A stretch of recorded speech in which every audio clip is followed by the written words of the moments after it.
Hey, I have a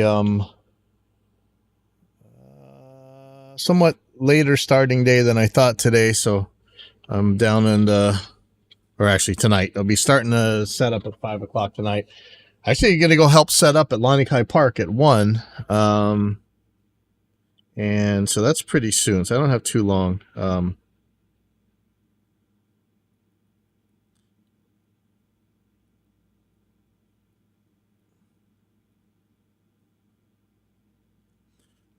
second.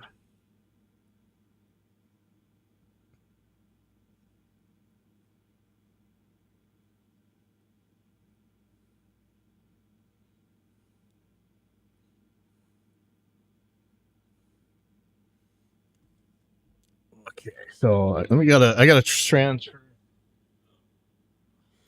I have to transfer some files from a show last night. So I didn't get the video yet, and I'm not all that sure. This is another band that I've mixed before, but I want to try with the new camera. It's actually very cool. Um, let's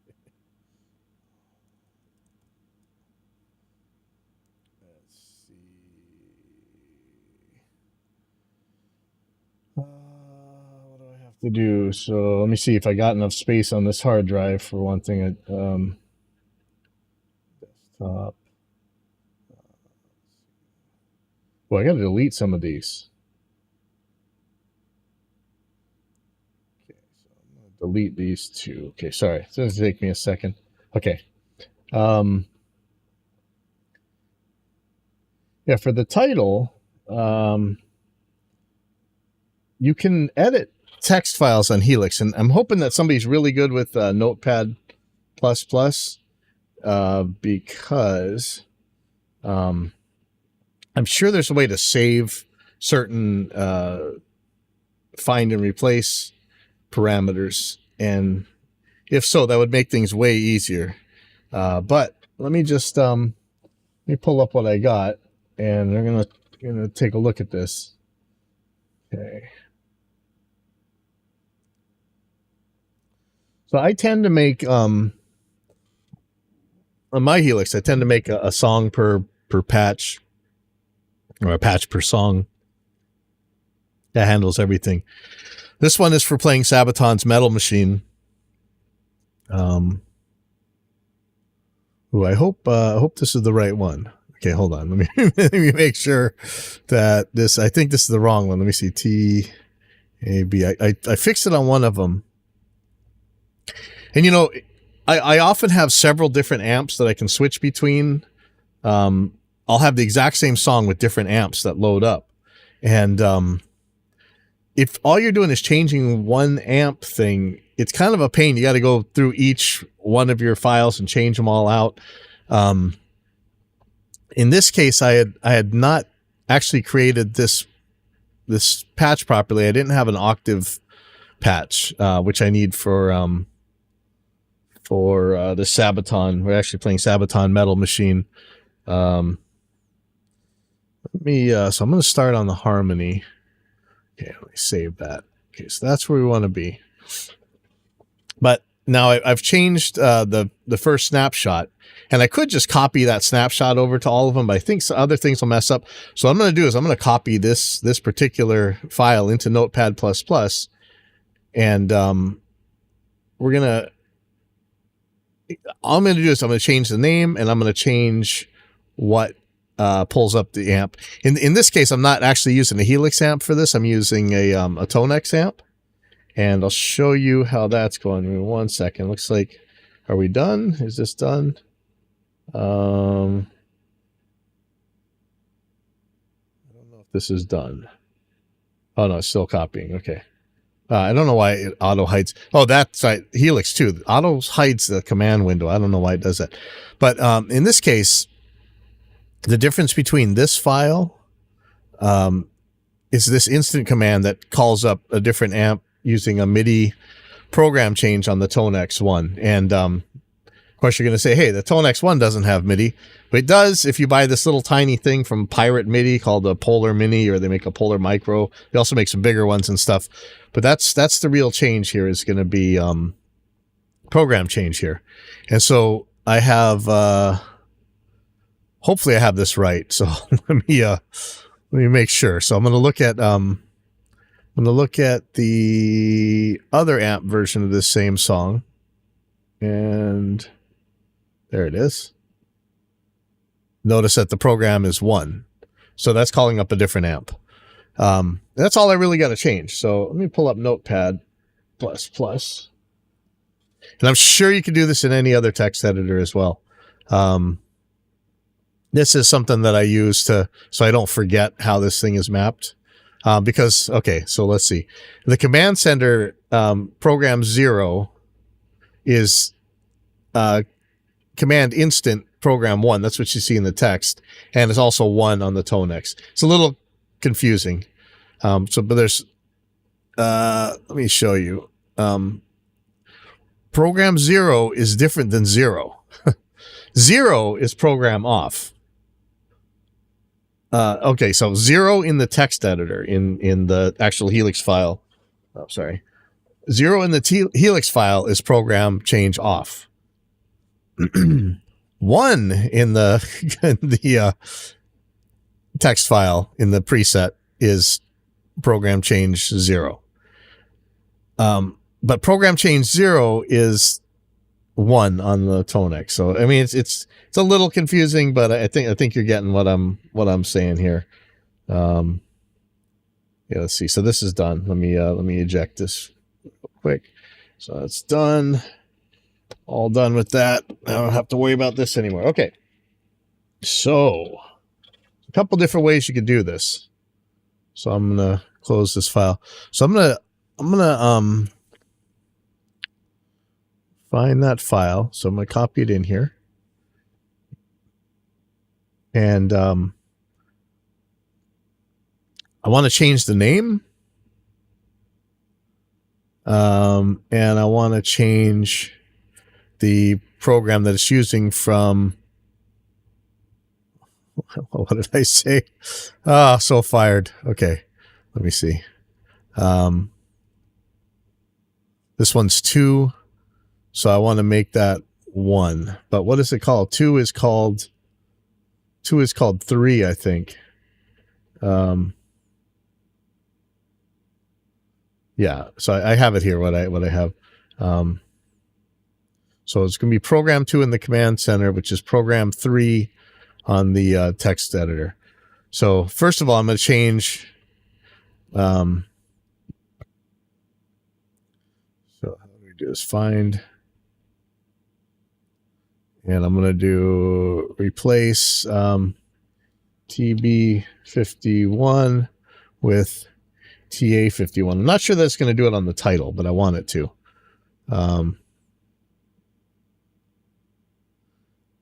That's just this file, hopefully. And there it is right there.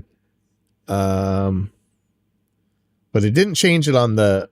Oh, it did change it on the title. Ah, interesting. Okay, awesome.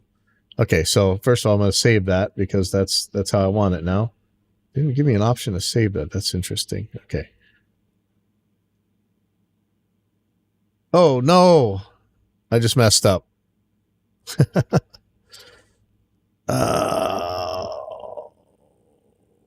Okay, hold on.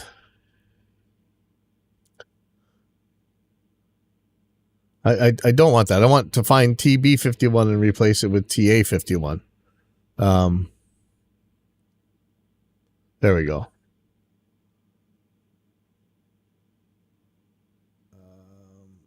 Will it change? So it doesn't change the title. So I'm going to do save as. Oops. There was no save as. Save as. TA51. Okay, so I got to change it in the title. That's okay. Okay. Let me find this location too, because that's gonna. Well, actually, sorry, you weren't seeing that. All right, I'm going to do this again. Okay. Let me find the location.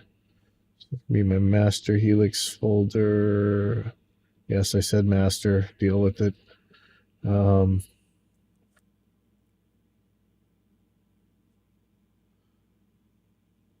Wait, how did I even do that?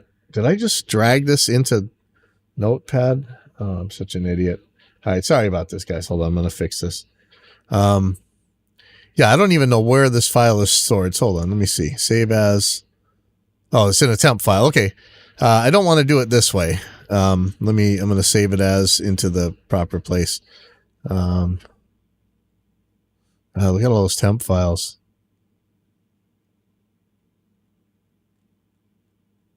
Why is it not showing it? All right, I'm just going to do this again. Okay, close this. All right, so what I'm going to do is I'm just going to drag this preset into Explorer into the right place. So TB51. Okay, so now I'm going to drag that into Notepad. Okay, there we go. All right, so I'm going to replace. Actually, I'd like to count. Can I count these? Find. Count. One match. Okay, so that's all. The name is only done in one place. So I'm going to change TB to TA. I'm going to do replace all, even though there's only one. I'm hoping it'll change it in the title, but I don't think it will. I wonder if there's an... See, there's all these. We could do a lot of stuff with this. Okay, so that's TB51. So I'm going to save that real quick, and I'm going to change the name of this file in Explorer. I could probably do this a different way. So I'm going to close that now. Nope. Drop it in. Okay, so now here's the important part. What I'm looking for is the command... this is human readable. I know maybe it doesn't look quite like it's human readable. It is. I mean, compared to this is like a JSON file or JavaScript or something. So it's telling you what all your blocks are doing, the names and stuff. Here we go. Command instant 1. Program 3. Okay. I want to change that to program 2. Okay. So I'm going to look and replace. And it should have, yeah, there you go. Program 3. And I'm going to change that to program. So we could probably make some kind of script that does this automatically for all of them. Okay, so I'm going to go back to count. Should be a bunch. 7 matches. Okay, so that makes sense. Okay, program 3 to program 2. Replace all. Okay, and I'm going to save that. And I'm going to drag this back into the Helix to TA... Metal Machine. Yep. So it should say TA now. So we're going to check this. Okay, so if this is wrong, let's watch the command center here. So here's the original one we were working with, and watch the program. To change it to clean, should be on 0. Yep. Should be on 2. That should be 2. I don't see my 12 string. Did I take out my 12 string? Yeah, I did.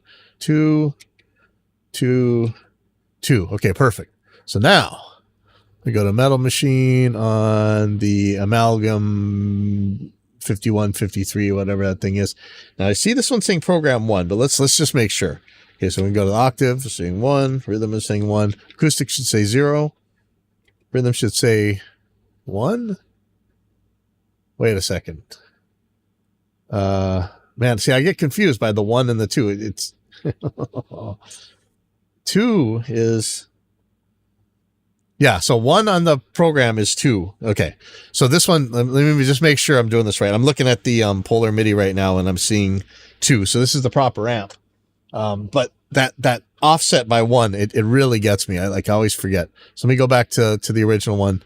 So let's just say program 2 instead of program 3. Okay. So we're going to do another one. We're going to change program 2 to program 3. So let me see how many I have here. 3 should be my Mesa Boogie balanced from Amalgam, whatever. So that should be 3. And then I should have 1 that's 4. Okay, so we're just gonna, let's see if we can't just do this real quick. So I'm going to replace program 2 with program 4.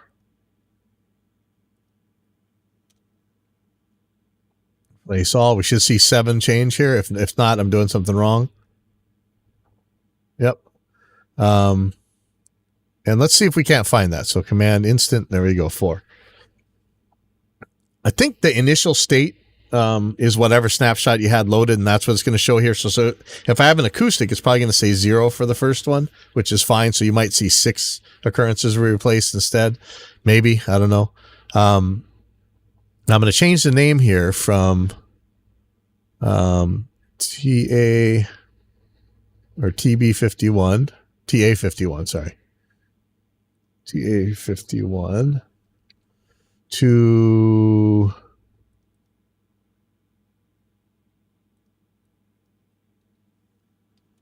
RCB. Place all, 1 occurrence, okay. And then I'm going to save this as, oh, man. I don't know what this, oh, save all. Okay, I wish there was a save as button up here. All right, let me do save as. That just made this a little bit harder, but we'll be okay. TRCB. Save. And I'm going to do another one. I'm going to do a save as. And I'm going to call it TRCF. So this is T-Rec balance and T-Rec fat. Okay, so in this one, I'm going to change T-Rec B to T-Rec F. So we got 1. And let's see if it actually did that.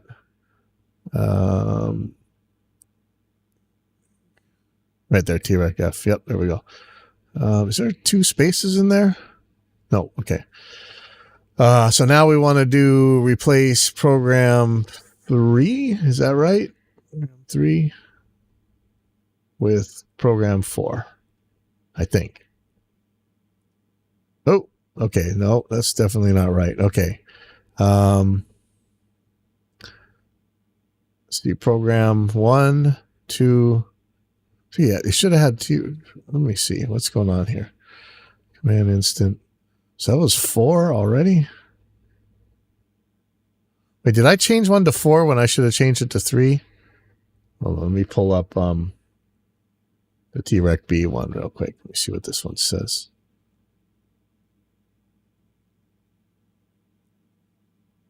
4. That one already says 4. Okay, what am I doing wrong? Okay, hold on. You look at the original one we were working on. Okay. Instant. Oh, that's 3. Wait a second. 1 is 0, 2 is 1, 3 is 2, 4 is 3. Okay, sorry. Now see, I get messed up on the offset. Sorry about that. Okay. Okay, so here we go. I want to replace 4. Program 4 with program 5. And 7 are done. So save that. I'm going to close Notepad++ because I'm so confident that this turned out perfectly right. So we're gonna find out. T-Rec B machine. Yes, I want to overwrite that one. And T-Rec F metal machine. Yes, I want to overwrite that one. Okay, so let's test them. Here we go. Here's metal machine. And let's go to the clean. Should go to 0. And rhythm should go to 3, which is 4. Ugh. Lead balance. I'm looking at my Polar Mini screen and it's telling me which program it is, and that's correct. So let's go to this guy. And you just saw that switch to 4 on the initial state. I have a feeling that's different if you have it on a different snapshot. We could test that. But let's see. 4, and I'm seeing the correct Mesa T-Rec 3 lead fat. Okay, perfect. All right, so that's it, man. That's Helix. That's awesome. Okay, so that saved me a ton of time. I know that seemed a little bit fiddly and stuff, but holy crap, when you're doing a whole ton of these, like I can make the whole file in seconds. It's nuts. But I'm sure somebody out there is a much better scripter than I am, and they could probably figure out a way to do this much faster. And I'd love to hear from you guys how that could work. Okay, so let's watch this. Somebody, Maddie Two Hats, I think, sent this to me. We do a lot of the myth busting on this show. I mean, that's why it says evidence-based audio in that corner there. Let's see what this is about. I have a feeling this is one of the myth busting thing. Let me know if the video is too loud compared to my voice, or if my voice is too loud compared to the video. And let me just check real quick. I do have to go and help out with this show. Let's see.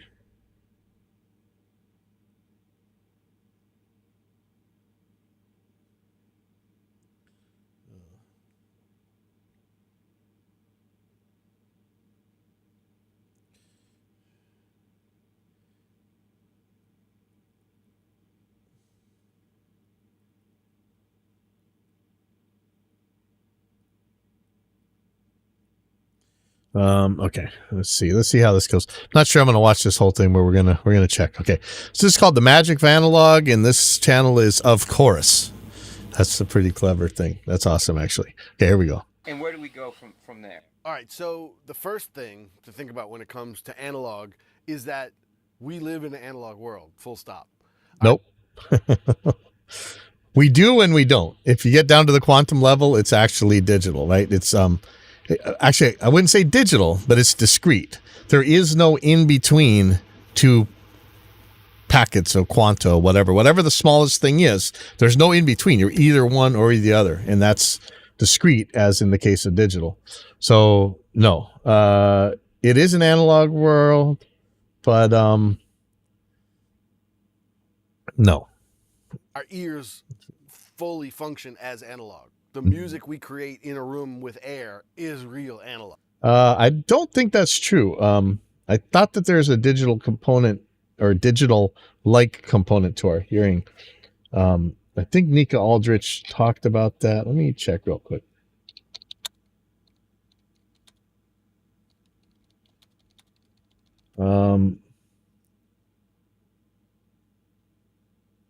Yeah, so while your ears listen to continuous, again, we got to deal with quantum mechanics, but our ears deal with continuous information, but our auditory nerves transmit in discrete packets, right? So I don't know if it's proper to call it digital. What would the definition of digital be? Let's look for a definition of digital. I mean, so if you can encode it into ones and zeros, that's one way of saying it, I think. But okay, let's see that Oxford. Again, we got to take Oxford with a grain of salt, right? Big time. Says of signals or data expressed as a series of the digits 0 and 1, typically represented by values of a physical quantity such as voltage or magnetic polarization. I'm not sure. I don't know. I don't want to get in too much into semantics there, but yeah, your ear does hear it in discrete signals. So that part, it's not quite right. Your brain treats audio not in a analog or continuous way. And again, analog is, when you get really nerdy about it, once you're at the quantum level, it's either one or the other. It's not a continuous form. It's here or there. And man, that one hurts my brain, but there's a billion videos on not understanding, but on explaining what happens. The two slit experiment is a great one to really take a look at this. There's no getting around that. A drum set is analog. A bass guitar is analog. A singer, 100% analog. This is kind of a deepity. I mean, what does that mean? Okay, so it's analog. So, okay, so where are we going with this? So at the very least, we have to dabble in analog just to get music in and out of however we're working with it, however we're recording, however we're processing stuff. It has to be analog to begin with, and it has to be analog to end with. Okay. So the question as to why so many things are trying to emulate analog, or why so many people still hold on to so much analog gear, I think there's layers to that. But the short answer is that a lot of technologies have grown so fast and so far that they're better than the way we used to do it. And analog equipment, by and large, I mean, I'm not talking about like the ease of using Pro Tools versus the complexity of using a tape machine. I'm just talking about the way we process all. I think if you're good at Pro Tools, it's probably not. I mean, if you're bad at Pro Tools, the tape machine's going to seem easier. I think that's. I don't know. Kind of nowhere. The workflow, how quickly we can do things, that has definitely gotten better. But as far as how things sound, it depends on what you're looking for. But in a lot of ways, audio is one of those places where the horse is still beating the motorcycle. And there's no technology that can still do what the old school stuff can do. That's a claim you'd have to bring the receipts for. What can't? Oh man. I mean, like let's say we're talking about a oh, here we go. I'm not even gonna bring up my I got my tablet thingamabobber, but you know, I'm terrible at using this thing. Absolutely terrible. Let me just see if I can't just draw with the mouse, because man, I give up. Okay. So let's say no, just don't do this. Just give me start with the blank with, okay. Okay, so let's say here's this circle. Oh, that's not a circle. How do we do this? Is this how you draw? Okay. Here's analog.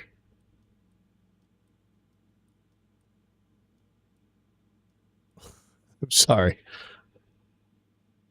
Terrible at this. Okay, so let's just say this is the circle of what analog can capture, and we could even go crazier than this. We could say that here's the dynamic range it could capture.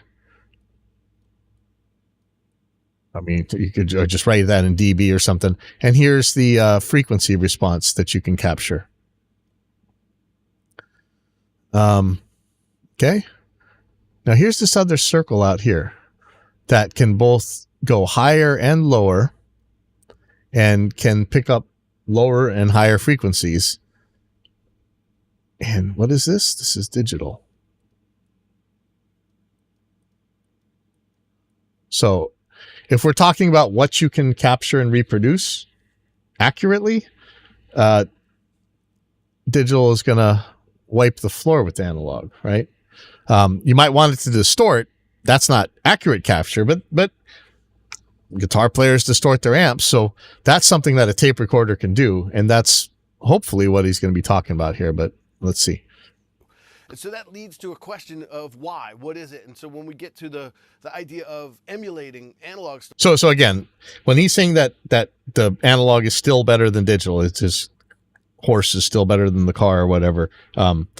We know that's not true for recording and reproduction. Okay, so that hopefully you understand that there's really only so many things you can do with audio. There's bandwidth, there's frequency response. How flat is the frequency in terms of decibels, or so in terms of level, sorry, in that frequency band. How noisy is it, and how distorted is it? And you know, once you get two signals, talk about time-related problems, phase errors, things like that. But those are things we can actually measure, and those are things that digital is just going to wipe the floor with analog with. So, but let's see what he's going. Stuff. Why do we want to emulate analog stuff? Well, it goes to this idea of how to make a mix cohesive, or Where do I get saturation, right? We hear this word saturation all the time about how do I get my sounds saturated? What does that mean? And I think it starts with talking about harmonic distortion and the sounds of the sound that aren't the sound. I can play a note on a piano that's the same note on a violin and the same note of an opera singer singing. I can have them all sing middle A. They all will vibrate 440 times a second. 1 second.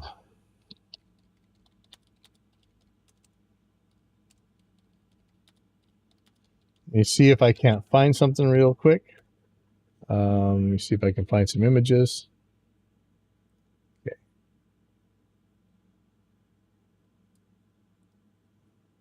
All right. So here we got a showing the harmonics. So let's say you're playing the same note. Why does it sound different on a flute than an oboe than a violin? Oh, look at these harmonics. The violin has, look how many harmonics are up here that are loud enough to hear. And look at the weird level differences between them. Look at the oboe. It pretty much has these odd order harmonics and even order. I can never remember which one's which. But notice these ones go in a pattern. They go down as you go. And the other ones are lower right off the bat. So either the even or the odd are higher or lower than the other ones. So that has a specific pattern at the loudest parts of it. After that, it kind of changes a little bit. Here's the flute, and the scale isn't calibrated for the decibels, but it probably was before this picture was taken. Look at the flute. It's almost the first three harmonics just go down almost linearly. And then it changes. So we actually know why different instruments sound different, and we can measure these harmonics. And here's the thing: these people always talk about magic stuff. If it exists in the real world, it can be measured. We may not know how to measure it yet, but it can be. In the case of what he's talking about, we know how to measure this stuff, and not only do we know how to measure it, we know how to create this. We know how to make these harmonic series. There's different ways to do it. You can do component modeling like Line 6 and I think Fractal do with their guitar amps, where they just straight up model what the electronics do, which we know. It's not a mystery. It's not black magic. These people claiming it's unobtainium, whatever. We know how this stuff works. Or you could just do like a lot of the synthesizers do, where you actually create these harmonic series. So we know how this. Oh yeah. Oh man. Hey man, network. Hey, if you watched the earlier part where I'm trying to text edit stuff on the Helix, which works awesome, I'd love to see if somebody's ever made some scripts to make that even faster. But okay, here we go. Let me see a bit more of this. If I'm, in the Western world tuned to A440, why then can my ear tell the difference between a piano, a violin, and an opera singer? Because of this. Because of that. We understand that. There's no magic there at all. We understand it's it. The harmonics. It's all the stuff around the note that's not the note itself. And each of those things creates a fingerprint, a timbre. Which we understand. And that's how we can tell the difference between all these sounds. Which we understand. Audio equipment has a fingerprint that goes around it too. You hear a lot of only broken audio equipment. Okay. So it depends. Do you want accurate reproduction? If you don't, you can do that as well. But we also understand that it's not hard to measure what a mic preamp actually does. I've done it. I always show the pictures from my web pages where I've checked. We know what they do. And since we know what they do, we know how to emulate that. Second order distortion and third order. There's all kinds of people who pretend that they can hear otherwise, but every time you ABX test them, they can't hear it. Distortion, and tubes do this kind of distortion or this kind of harmonic saturation, and solid state does this kind, and blah blah blah. The short answer is second order harmonics, second order distortion tends to be harmonious with the original sound we created, right? If I take a sound and I double it in frequency, I've created an octave above it. So if the harmonics that are being created by that piece of equipment are in the octave, they tend to sound pleasing. third order harmonics are odd layered harmonics. So if I add those harmonics to a sound, they tend to not sound harmonious with the original sound. That doesn't mean they're not useful. That can be a harsh sound. That can be a breaking glass sound. That can There's be cymbals and guitar Nine amps. Inch Nails made a whole career off of third order harmonics. There's no wrong answer. It's on how you use it as a piece of art. So if I'm choosing a piano based on the harmonic fingerprint of it, if Is this guy disproving himself? I mean, he's about to say what it is that changes this stuff. Yeah, I don't know. Yeah, it's funny because he says, I'm an analog guy on the recording side, but I'm fully aware there's no magic. Look, there's plenty of guys who say, I see a piece of rotating sandpaper and I know where it is. I can touch it. I can protect it. And I can pull it up later on, and it'll still be pretty much the same thing. There's a lot of reasons why analog recording makes sense, and honestly, the main thing is that you get your work done, and however it is that you want to do that. There's some crazy old tech in use in a lot of fields where I think people would be horrified if they found out just how old the things were.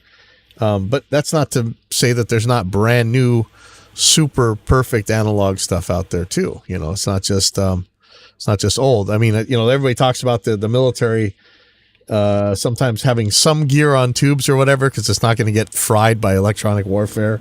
I don't know how true that is, but there's something to be said about some pieces of technology, and being able to hold that roll of sandpaper in your hand, man, it's always.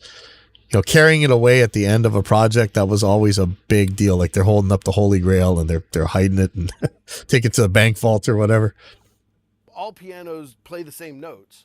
Why would I choose a $200,000 Bosendorfer over a $1,000 Yamaha? Because of this. What's the difference? This It's is the difference. All these little fingerprints, all these little subtleties that go into it. Yeah, which we understand. If you're choosing that sound as a texture in the recording that you're making, then there's no wrong answer. If you've made that choice, then that's the sound that you want to use. If you're finding a creative way to use a sound that you have, there's no wrong answer. That's the creative choice that you are making with that piece of equipment or that instrument. So this is the guy you always got to have around at the party or when you're going out to do something fun. Like you go to the beach. This is the guy who's like, hey, man, why are you guys sitting around drinking? Let's go jump off that rock over there. Or, hey, yeah, there's some cool stuff over here. Come check this out. These are the, I don't have enough friends like this anymore that are just, well, in the BMX world, I certainly do. But outside of that, we don't have too many. This guy is just very enthusiastic. It's a balance between working with what you got and working with the sound that you want to hear in your head. And so if people say, oh, I know I could get that sound on an analog XYZ123, then I go find a plugin that emulates it, and it has this user interface that works like the thing I already know how to use. And if it sounds and again, we know how this stuff works, and I think I'd be willing to bet this guy a substantial sum of money, enough that would hurt me anyway. That if we did a proper ABX test between a good emulation and whatever he's talking about, he's not going to be able to pick the real one. We'll see. It sounds reasonably like it. I can move on. I can get on with my life. Good. And get back to making art. I Yep. don't have to get bogged down in, I wish I had a such and such. And there's a lot of fingerprint and characteristics in the way that analog equipment was built because they had limitations. And so now when we have digital recreations of those, we're trying to actually recreate the limitations that those original things were built with so that we can incorporate some of that fingerprint into our sound. People say, okay, so this is another thing. He's right. Sometimes a lot of people say they want those imperfections back. They don't really mean it. They're just saying that because that's what they read. What they're really saying is, hey, that album had success and it was recorded on this kind of gear. I want to use that kind of gear. That's usually what people are saying, honestly, especially people who didn't work back then when you had to deal when this the only thing you had was tape recorder and a shoe on the side of your console so you could whack that thing every time it messed up on you. Like it's they're after the success these people have, but you know, if you want to be honest, there's a lot of albums that were awesome back in the day that if you released today, I think they would flop completely. First of all, they'd be way too quiet compared to the other ones. Everybody'd freak out like, oh no, it's not squished to 2 bits worth of level. Put Dark Side of the Moon out today and see what you get. You know, yeah, they're gonna just tell you it's too not enough bass, it's too quiet, not trebly enough. You know, there's all kinds of stuff they're gonna say. Give me a real world example of a piece of gear. LA2A 1176 The Neve. LA2A compressor. LA2A. I called it, man. Of course. Look, how many ABX tests do we have to do? Never mind that there is no LA2A. Every single one seems to be different. And every time you test somebody on it and they can't tell between that and some plugin, they're going to say, well, that's not the LA2A. That one was recapped over the years. Oh, this is the right one. And then you find out that that one's, all its parts inside have completely worn out, so it doesn't sound anything like the original one did. Yeah, I don't know how long I'm going to stay on this. I might go do stuff. Opto circuit, so it uses a light sensor. Which we can emulate just fine. The sound is too loud and it needs to attenuate its compression. When you don't have any compression going through it, the sound has to go through all the circuitry of the LA2A. And among them are transformers, which have a ring, they have a weight to them. There's a significant... Yeah, you know, this is another one.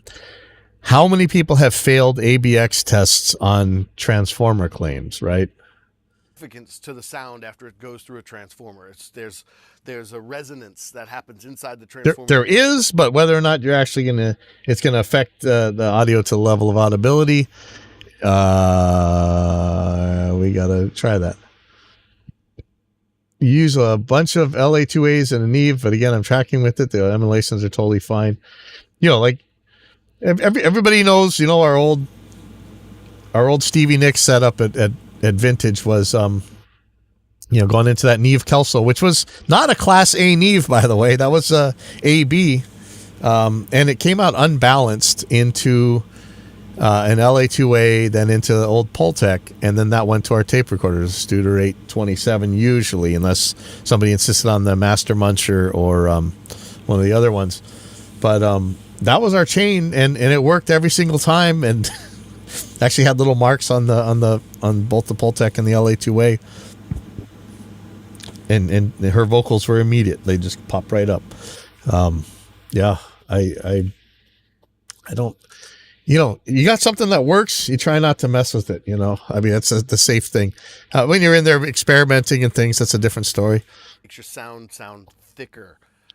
Don't have a more precise way of putting it. There's 2 transformers on an LA2A that really help that resonance, that thickness of the sound. All the tubes that it goes through, the amplification stage that balances the input to the output and helps you make up the gain and all like that. Even if you're not doing any compression whatsoever. Yeah, and we can emulate this just fine.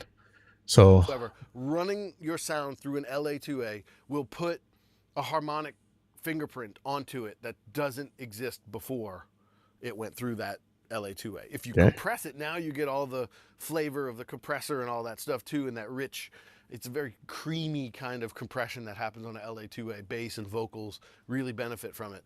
But just running the sound through it with no compression happening whatsoever adds a significance, a weight, and a kind of a harmonic sheen to it that didn't exist beforehand. And so when they emulate that in a plugin, yeah, but it emulated on an entire band without latency. Nope. Yeah, there you go. That's one thing where, you know, your analog signal path is mostly working at the speed of light. So, yeah, good luck beating that, right? That I don't know that that's ever going to be overcomeable. We can't really time travel. So, yeah, the band network says, yeah, but emulate it on an entire band without latency. One thing where analog is just going to beat the crap out of digital every single time is latency, right? You can have 0 latency plugins. That's as weird as that sounds, that's actually not a problem. But you're still going to get converter latency. And, if you're using a computer, you're going to get your input and output buffers. And sorry, Charlie, you want the fastest, just put a wire there and it's gonna work a lot faster. And even though it goes through all this crap, there might be a little bit of phase change if there's capacitor circuits, the transformer itself, whatever. It's not gonna come anywhere near converter latency. The analog is always gonna absolutely decimate when it comes to that. That's it's true. We used to say it's like the back in the day, the import tuners. One argument they could use against the muscle car owners and win every single time was gas mileage. All right. Sorry. My 413 small block super stroked Mopar V8 is not getting the same gas mileage as, honestly, an 11-second Subaru Turbo that has full air conditioners, a stereo system, padded padded seats, front and back seats. I didn't have to take the seats out of the Subaru. That thing's gas mileage is at least double what the muscle car could have gotten. So, it's definitely an argument you can use. A lot of times they'll start with that no setting, and just running the sound through it will do something. A lot of times on plugins, you'll see a switch or a knob that says analog. And sometimes they are adding noise, because that can subtly add to the sense of cohesion in a sound. Is that we can do all of this in noise in the digital. background. We talked about the 1176. I am no longer interested. Okay, I got way too much to do today to have this guy babble. But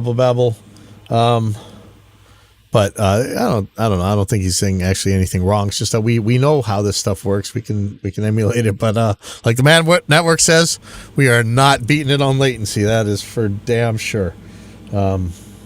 That's a great point. All right, I'm gonna go down to Lonnie Kai, set up this show, and because we have somebody else mixing that doesn't really know the systems as well, but I'm hoping he's good, because this is kind of a big show. It's kind of important.